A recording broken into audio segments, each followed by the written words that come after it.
တဲလေးရေထားတော့ဟေ့9နာရီခွဲပြီစုရေထားတော့လို့ပြော 2,000 years later. မဆူဆူထားတော့လို့ပြောနေတာအေးထားပါတော့ဟာ哎呦我的妈！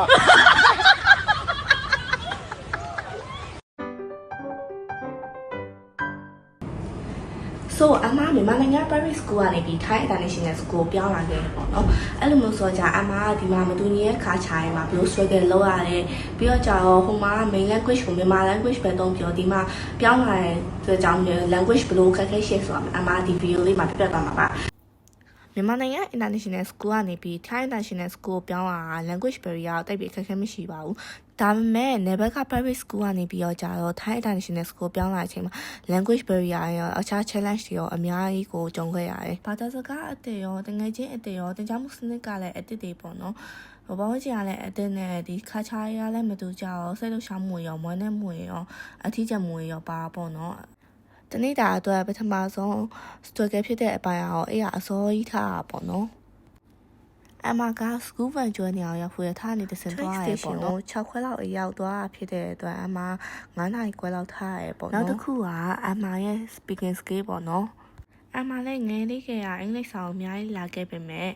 English က daily use မဟုတ်ခဲ့တဲ့အတွက်ဆရာကြီးနဲ့တကယ်ချင်းနေရော communicate လုပ်တဲ့အခါမှာတော်လေးကို struggle ဖြစ်ခဲ့တာပေါ့နော်အမကကိုယ်စိတ်ထဲမှာစနစ်ဆွဲချတဲ့ဘလို့ပြန်ပြောရမယ်ဆိုတာသိနေခဲ့ရမှာပဲစကားတစ်ခုထပ်ဖို့တော်လေးကိုခင်းခဲ့ရနောက်တစ်ချက်ကတော့တင်ကြရေးပိုင်း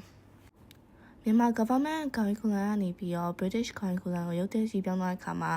စာအုပ်လည်းမျိုးတော်လေးကိုခင်းခဲ့ရပေါ့နော်ဆရာကြီးနဲ့ရောတကယ်ချင်းနေရော communicate လုပ်တဲ့အချိန်မှာကိုပြောရရောဘိုးဝင်နားလဲပါမလားတော့ပြန်ပြောလာရောကိုကဘာပြန်ပြောရမလဲဆိုတာတော်လေးကို confidence နဲ့ခဲ့ရပေါ့နော်ဒါမဲ့ဆရာကြီးကအမကြောက်ဆက်တဲ့ချိန်ကနည်းနည်းထွေးလေးနဲ့ welcome လုပ်ခဲ့ရပေါ့နော်အမရဲ့လိုအပ်ချက်တွေကိုတုံးသက်ပြီးတော့ကြာတော့ဘလို့စာအုပ်တွေပို့ပြီးဖတ်တဲ့နဲ့ဘလို့လေးလာမှုမျိုးတွေပို့ပြီးလုပ်တဲ့နဲ့ဆိုတော့တိတိကျကျလေးခိုင်းလိုက်ပြီးခဲ့ရပေါ့နော် language အခက်အခဲနဲ့ကြုံတွေ့နေရတဲ့ကျောင်းသူတရားဖြစ်တဲ့အတွက်ဆရာရစာသင်ချိန်တိုင်းမှာအစင်ပြေလာလိုက်နိုင်လားဆိုပြီးတော့ဦးစားပေးပြီးမေးပေးခဲ့အမဒီကျောင်းမြောင်းလာတဲ့အချိန်မှာအမရဲ့ကျောင်းနေပဲတငယ်ချင်းတွေကလည်းအမဘူလီလုံးမလားဆိုတော့အတွေ့အမအကြောက်ဆုံးတဲ့တစ်ချက်ပေါ့နော်ဒါမဲ့အမရဲ့တငယ်ချင်းတွေကအမကျောင်းနေတယ်လို့မဟုတ်ခဲ့ဘူး class တစ်ခုလုံးကအမအောင်နည်းနည်းထွေးနဲ့ welcome လုပ်ခဲ့ကြရပေါ့နော်ဆိုတော့အမလည်းအချိန်တော်လေးတွင်မှာပဲတုံးနဲ့တရားဖြစ်သွားခဲ့ပါတယ်ခါချ live activities တွေကိုတင်းမလောက်ရကလည်းတငယ်ချင်းတွေနဲ့တရားဖြစ်သွားစေရဲ့အချက်ထက်တစ်ချက်ပေါ့နော်အမကအခုဆိုရင် grade တွေလည်းအရင်ကောင်းလာပြီးတော့ class တစ်ခုလုံးနဲ့ရောအခြား senior တွေနဲ့ပါအရင်နဲ့တငယ်ချင်းတွေဖြစ်နေပြီပေါ့နော်အဲအားကြောင့်မလို့အမလိုပဲပြောင်းလဲခြင်းနဲ့တူရှိရင်လည်းစိတ်ကမကြပဲ confidence ရှိနဲ့ဒီဆိုင်မို့အမကဆက်ဆက်ဆုပ်ချင်ပါတယ်ရှင်